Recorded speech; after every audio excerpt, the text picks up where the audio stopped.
Good morning, Mr. Amintao. Thank you for being here with me. I really appreciate your time and willingness to share about your culture.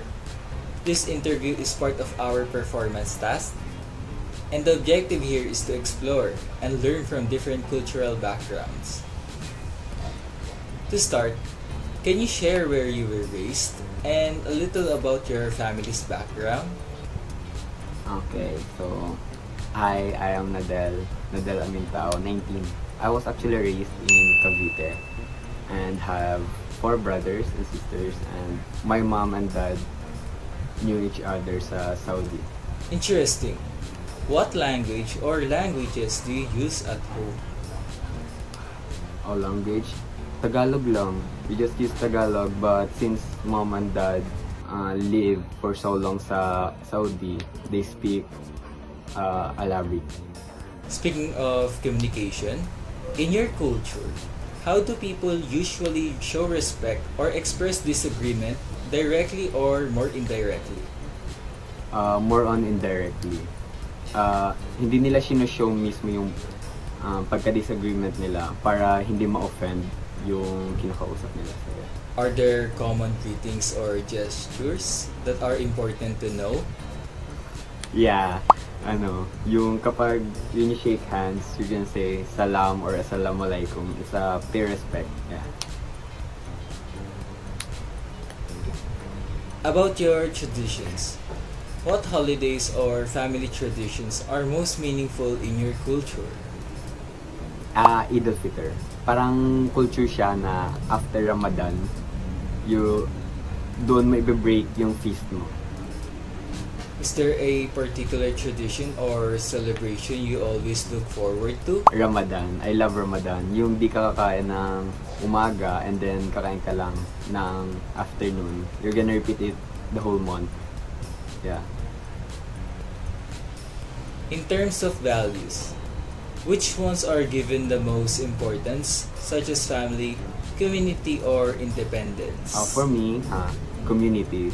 Like, na-emphasize yung pagkabait, pagka-generous ng mga Muslim as a community kasi namimigay sila ng pagkain if there's big event.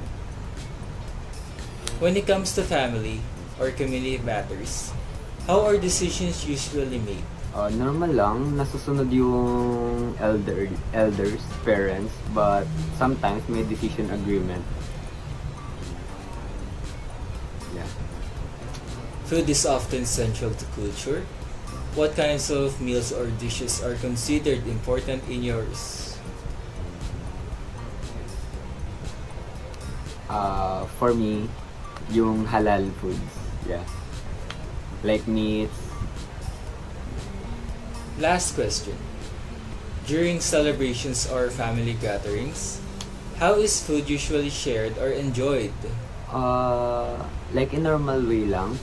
Parang, food is hospitality for us. Ina-enjoy lang namin, like usually, kapag may mga big events, katulad ng Eid al-Fitr, nag-enjoy lang kami, yeah.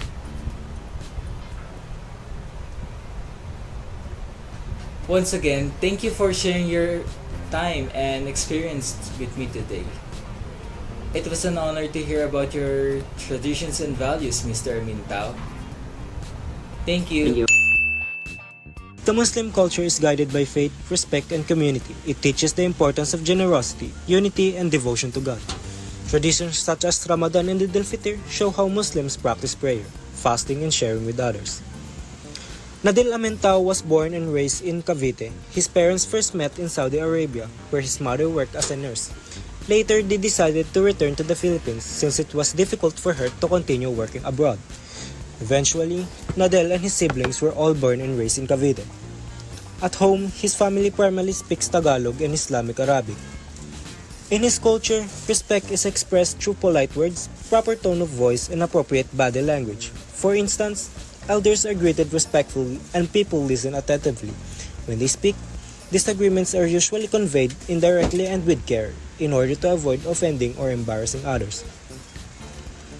A common greeting among Muslims is shaking hands and saying salam or assalamu alaikum, which is traditionally expression of goodwill. One of the most meaningful celebrations in Nadel's culture is Eid al-Fitr. which marks the end of Ramadan and honors the devotion of Muslims who have completed the month-long fast. Another tradition he looks forward to is the observance of Ramadan itself, as it brings him a sense of spiritual fulfillment and renewal. From his perspective, community is a deeply valued aspect of Muslim culture. He has observed how generosity is emphasized, with people willingly sharing food with others, including non-Muslims, during events and gatherings. This practice highlights the importance of unity and a supportive community life.